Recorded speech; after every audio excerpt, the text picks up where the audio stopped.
Welcome again. Oh my God, welcome to our Keto Cooking with Love live show. Happy Halloween. I'm your host, Jeanette, and my husband, Jose, our Keto Master Chef. How you guys doing? Happy Sunday and happy Halloween. We're so happy to be with you. Thank you for everyone that's joined us, both our online community as well as our live studio audience. We're so excited for this amazing recipe that we have here today, baby. This is what episode? This is our 5th episode of our new season.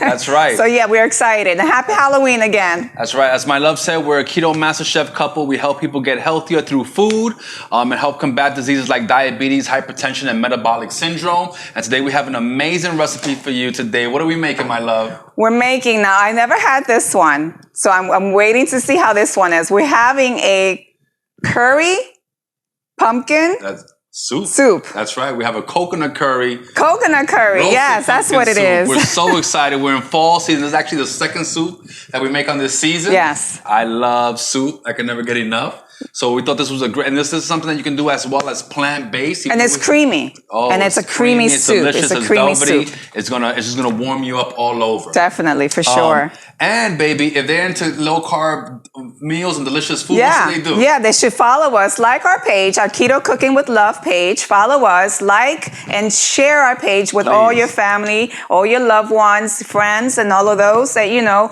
are looking to have a healthier lifestyle, doing it through keto or low-carb foods. And so Halloween is my favorite holiday, and it's also my daughter's birthday. Happy birthday! Happy birthday, Jasmine. 26 years old. She's gonna be here next week in our live studio audience. I can't wait for that. Can't wait. But with that being said, we like to start off all of our episodes with one of our cocktails that we featured last season.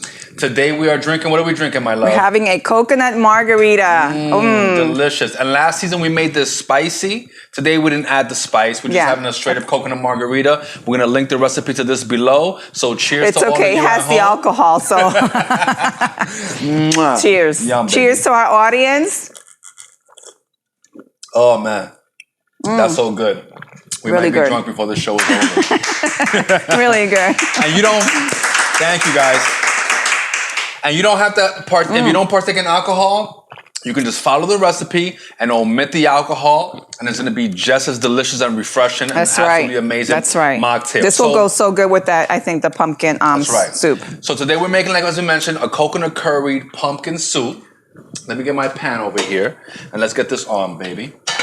All right. Now, if you love pumpkin, last year on season 1, we had a full pumpkin patch party.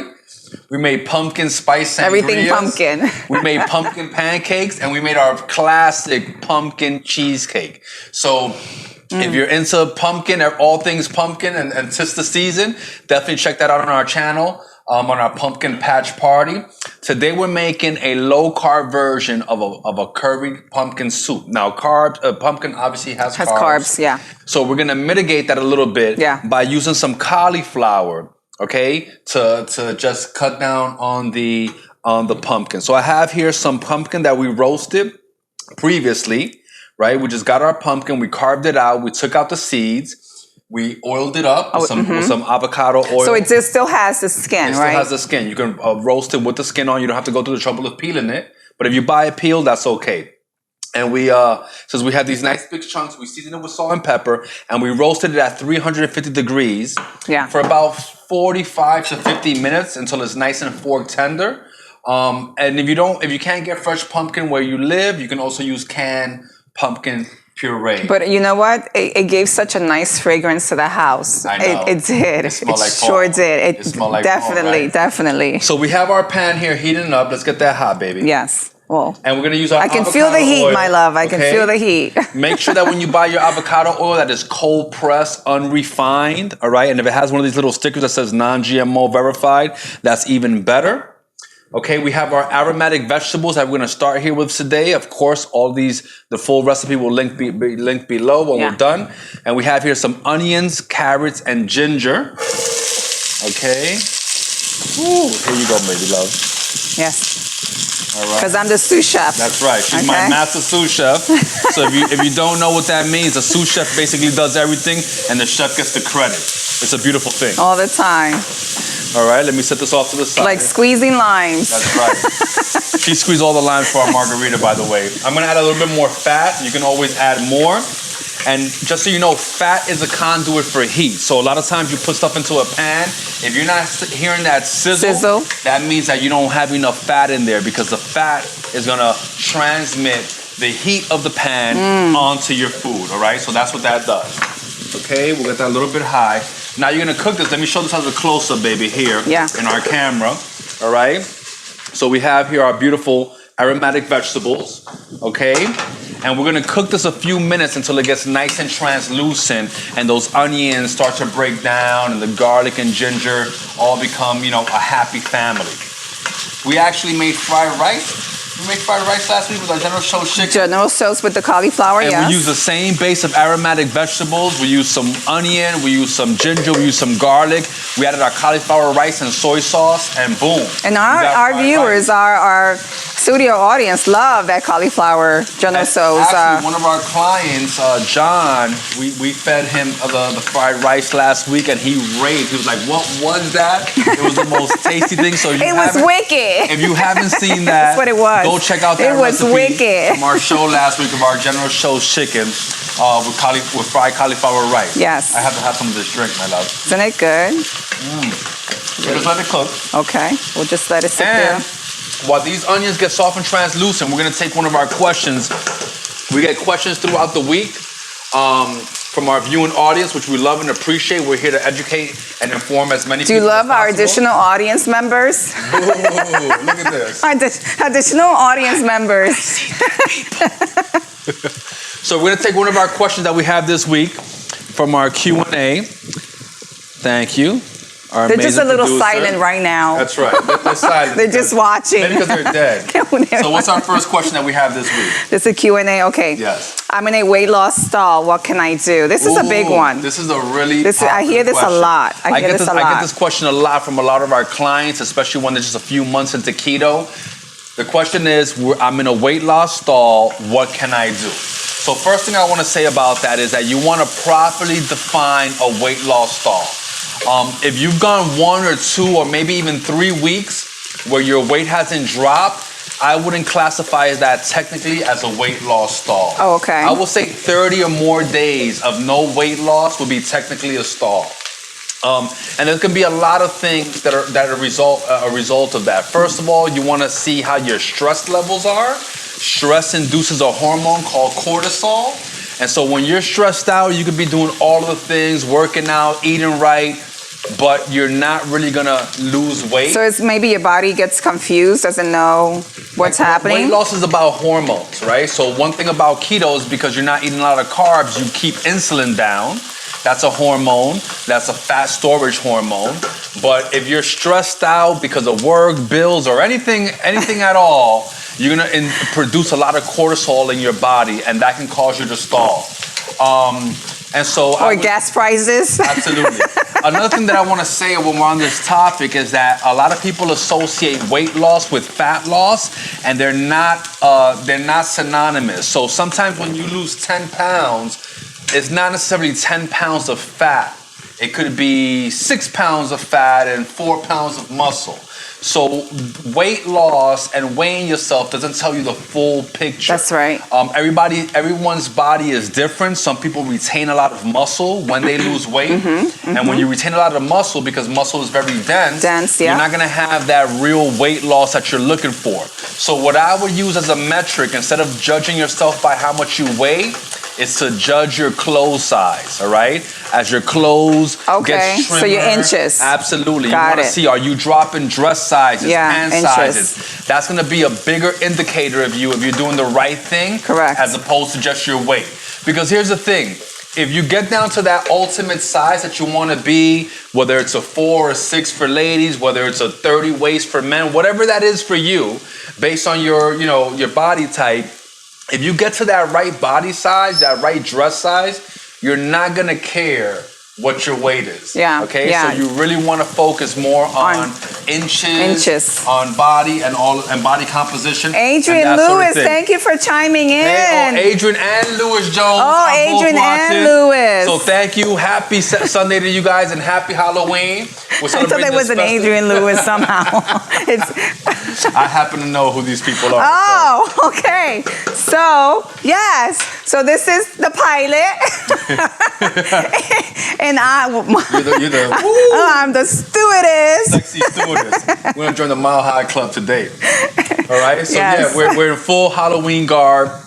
And we're representing the flight I'm throwing it back a little bit. Throwing it back a little bit. Okay, so now we have our onions nice and translucent. Let me show that to our close-up camera over here.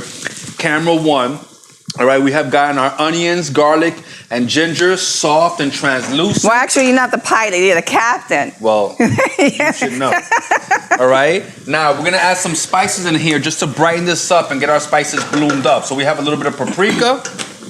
All right. We have a little bit of cumin, and it is pronounced cumin. So, I mean, like how much, right? You will send them the details? The recipe will be linked in, okay. But since I'm a master chef, I can just measure things exactly with my sight. We have a little bit of cayenne because we like to heat things up. This is not going to actually make the soup spicy. It's just going to infuse some flavor and brighten up. If you wanted to make it spicy, you have to add more cayenne. And then, of course, we have our curry powder because it's going to be a curried pumpkin soup, all right? Yes.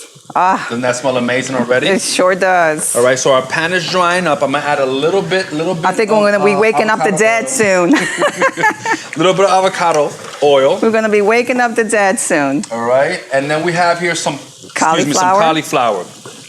Now, the purpose that this cauliflower serves in the soup, not only does it add flavor and depth and complexity, but it's going to help us reduce and mitigate the carbs by not needing so much pumpkin, all right? So instead of having a full just pumpkin soup with your aromatic vegetables, we're going to cut the pumpkin in half by adding cauliflower, all right? Now we're going to do the stock. Get that all mixed around. Okay. Let me show the camera what this looks like again, because we want our viewers at home to see what this looks like. Oh, that smells so good, all right? So we have here our cauliflower, our onions, our ginger and garlic, and then our cumin, paprika, cayenne, and curry powder. I'm going to add a little bit of chicken stock in here. Oh, you can make this dish completely plant-based by omitting the chicken stock. In place of the chicken stock, you can use either vegetable stock or water, and they'll work just as fine. So if you don't partake in meats and you favor more of a plant-based diet, vegetable, you can have, exactly, my love. And then I have here some coconut milk. Let me get this stirred up. I have here a little bit of coconut milk. All right, I'm going to add a little bit of that. Okay. So nice. So we let that simmer in there. Yep. Do we cover it up or we're gonna cover it up now? The beautiful thing about cauliflower, I love this about cauliflower. You can look at it and it's cooked. All right, it doesn't really take long. It breaks down very, very quickly. So we're gonna let this come to like a simmer / roll and boil, and that's gonna be just enough time to tenderize the cauliflower. The onions and other aromatics are already cooked. We have our pumpkin here that we're gonna incorporate, and we're gonna be having soup real soon, all right? So we're gonna take another question. Thank you so much. What do we have here, baby? Okay, I'm hungry in between meals. What are keto-friendly snacks? Tequila! No. This is a great question. Thank you. This question actually comes to us from our client that I was mentioning before, John. He has a particular work schedule where from 8 a.m. to 4 p.m. he's full on working. Right. So he has his breakfast at 8 a.m. That's tough. And then he can't eat again till 4 p.m. because of his job requirements. That's tough. And he was asking me this week, you know, what are keto-friendly snacks? So this is what I said to John, and this is what I will say to anyone. We're going to talk about keto-friendly snacks in a second. But first, what I would say is that one of the beauties about keto is that you don't really have to have small food portions. So one thing that you can do is that you can add more fat or just increase the volume of that breakfast. If you're having 2 or 3 eggs for breakfast, you might want to have 4 or 5 eggs, you know, a little bit more bacon, ham, or whatever meat you partake in, a little bit more cheese. and have and make Some have things- make that- avocados, because I'm all Absolutely. about avocados. So infuse more fat into that meal, and it's going to keep you satiated and full for much, much longer. Right. One of the things that people like to snack on keto, because many of these are keto friendly, are nuts, right? There's some nuts that are not keto friendly. There's some nuts that are. But what I would say, rather than having nuts as a snack, because it's kind of easy to go overboard with them, is again, add nuts with a meal. So if you're having that breakfast, you know, of whatever it is you have, and eggs, whatever it is you're having for breakfast that's keto friendly, add a handful of nuts to that. And again, this is going to keep you fuller for longer. What nuts? I mean, we're going to get to what snacks, so but what the nuts that we recommend that are keto friendly are pili nuts, Pili. Those are a little bit harder to get. Brazil nuts, those are probably the top two keto friendly nuts. And then after that, you have pecans, walnuts, and almonds. I would definitely stay away from cashews. I hurt some people's feelings when I say that. Definitely stay away from cashews, peanuts, pistachios. Those two hurt my soul when I heard it, but Unfortunately, those have an unhealthy ratio of omega-6 to omega-3 fatty acids, so they do cause inflammation. And if you're having a lot of those nuts, it's going to be hard to lose weight and reduce inflammation in your body. And if you like pork rinds, that's a good snack too. Also, so the great interlude. So speaking about snacks, if you do find yourself in a position where you have a long gap in between your eating window and you want to know what are some keto-friendly snacks, like my love said, pork rinds are great.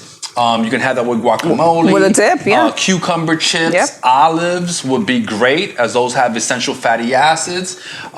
Pickles, kale chips, Parmesan crisps. These are some examples of keto-friendly snacks. The ultimate keto-friendly snack is hard-boiled eggs. All right, you can keep them in the shell. You don't need to refrigerate them. You can keep them in your pocket. All right. And growing up in Washington Heights, you know what I mean? Like, it was very popular to throw eggs on Halloween. Oh, I remember those nights. So it's even better if you catch somebody. And I wasn't from Washington Heights. I was from Brooklyn. So hard-boiled eggs is the ultimate keto snack. You can keep those at your desk at work. And this is the tip that I gave John this week. For me, an amazing keto-friendly snack, if you don't have a lot of time to eat and like have a meal, bone broth.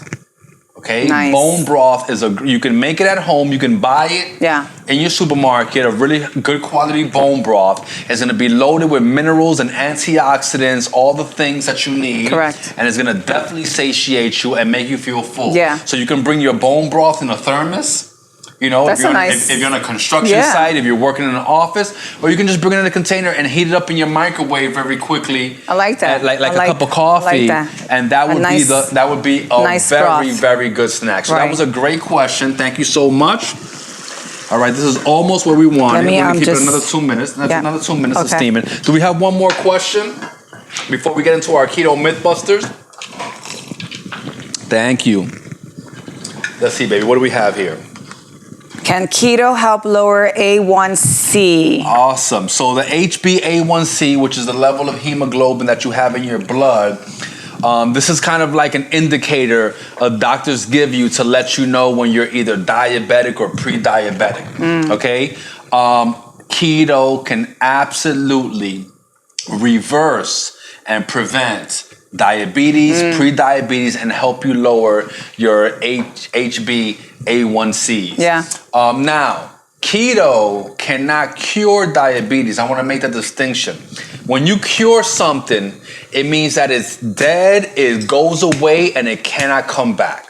Okay?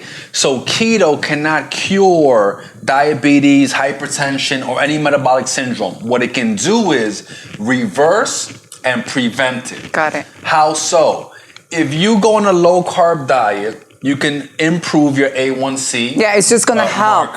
It's just going to help. You can reverse your diabetes. However, if you go back to eating a high-carb diet, you're going to have a high A1C and you're going to be at risk of diabetes.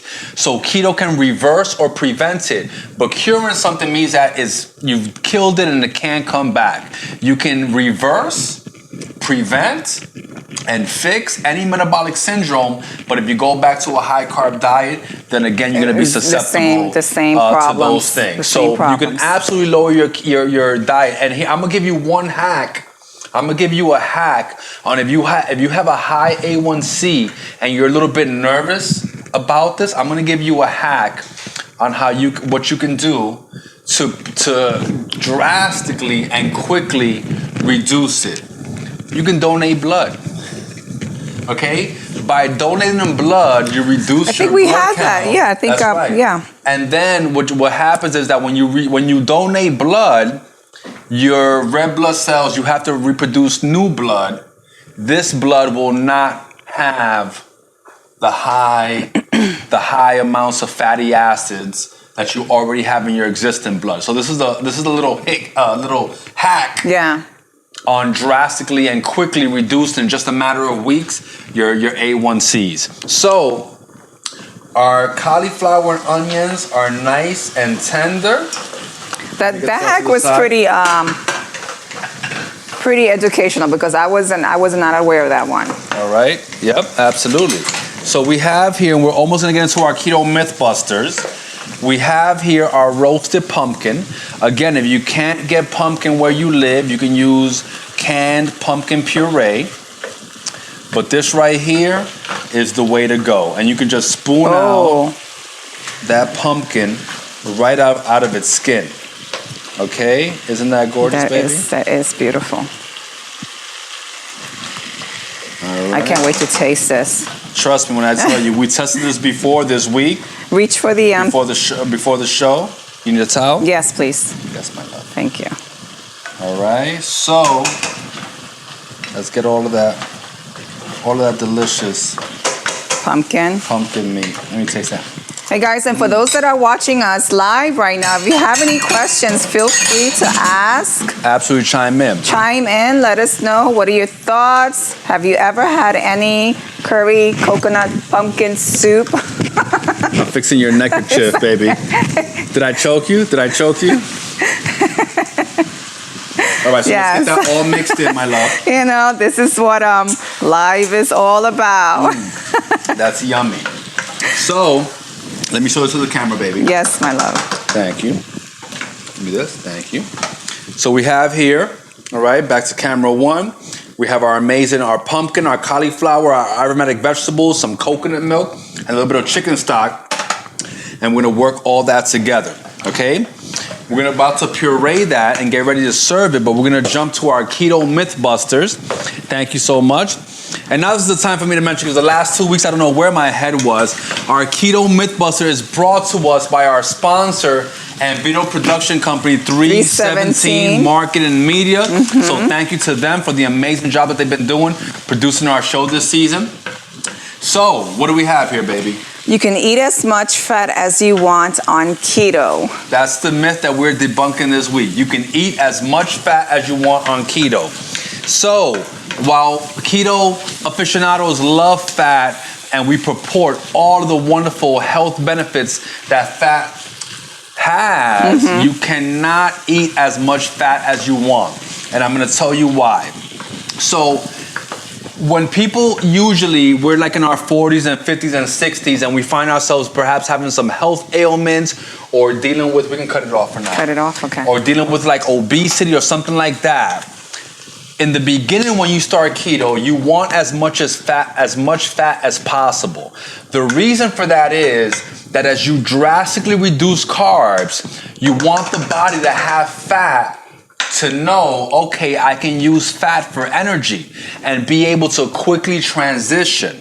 But once you get into ketosis, you want to reduce the amount of fat that you're having because you want the body to use its own stored fat. This is one of the reasons that people lose so much weight. I lost 100 pounds. I gained back 80. I lost 80, gained 42 throughout the COVID pandemic. And then I documented on our Instagram how I lost that in 100 days. So when you first start keto, yes, you want to get a good amount of fat. to help your body transition into ketosis. But once you become what we call fat adaptive, then you want to reduce your fat and let your body use its own fat. So yes, on keto, we eat a lot of fat, but not as much as you would think. But not unhealthy fat. Absolutely. So now, thank you for that. We are going to... Thank you, audience. Thank you. So we have our soup here, okay? Have another sip on us. Now, you can put this into a blender or food processor to puree it. But you know I walk light but can't be a big stick, right, my love? But we're going to use our immersion blender, our stick blender, okay, to puree our soup. Spectacular, baby. Spectacular. Spectacular. You like that? Spectacular. And we're just going to use our little stick blender here to start to puree the soup. And even it's going to be a little bit thick. So this is where we're going to come and we're going to add some more coconut milk. All right, let's just dump that in there. Yes. Okay. And we're going to start getting our soup pureed and mixed through. Again, if you eat a mostly plant-based diet, you can, instead of using chicken stock as we did in our earlier step, you can just use vegetable broth, yes, or water. Okay? And we're gonna get this nice and pureed using our blender. This is a nice dish for a nice dish for this type of season. You know, absolutely. The fall season. It's Halloween. We're in full. Yeah. That's good, my love. Okay. We're in full fall weather. So this is a great thing. And hey, you can even go hiking and bring this in a thermos and get to the top of your hike and relax and have a nice delicious soup. A nice little romantic picnic. You like that, right? You like that idea, right? We love Who's hiking. gonna go camping and hiking now?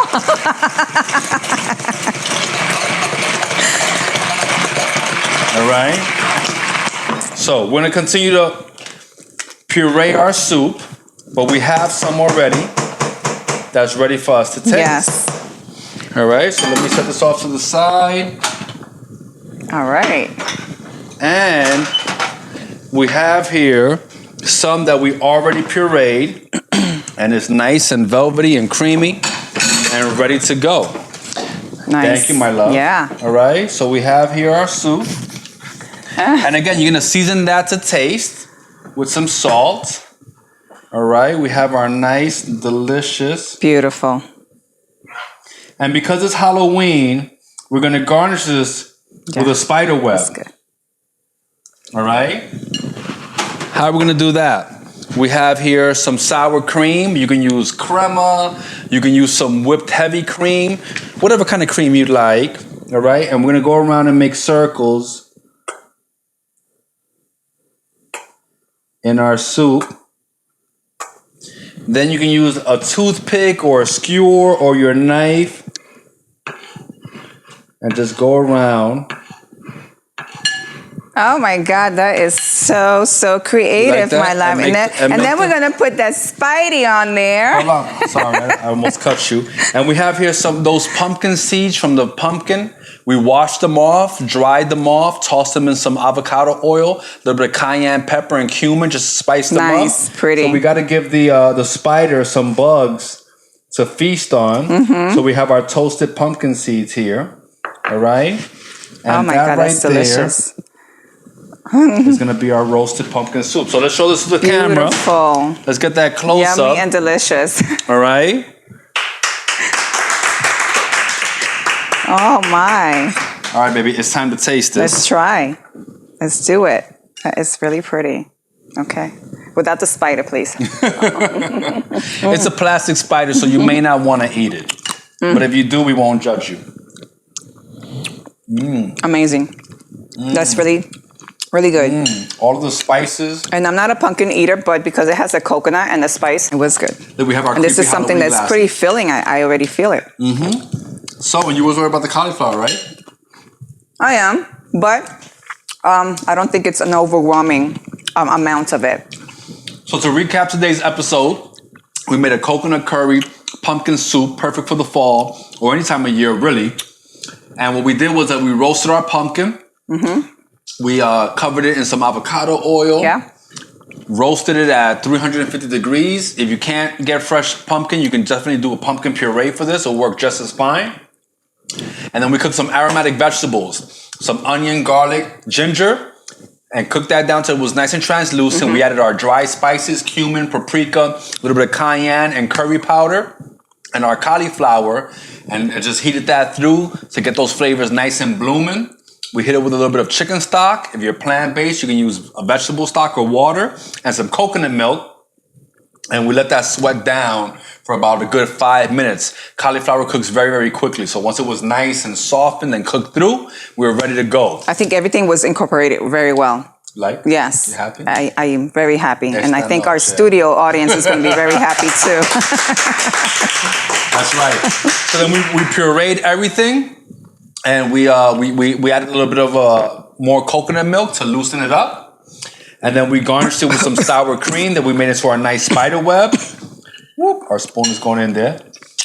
Those seeds from the pumpkin, we did not waste them. We washed them off, dried them off, tossed them in some avocado oil, a little bit of chili flakes, cayenne pepper, and cumin, and roasted those for about 10 minutes at 400 degrees.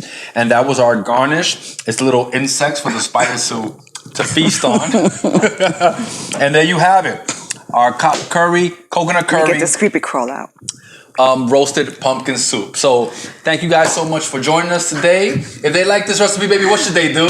Please like and share, and also hit that notification button so you'll be notified for our next show. That's right. As well as check us out on Instagram at Keto Cooking with Love for more video content and ideas. We've had so much fun with you today. I can't wait to eat this soup. I'm ready to end this show. So in the words of Vincent Van Gogh, what's done in love is done well. It's done well. Peace.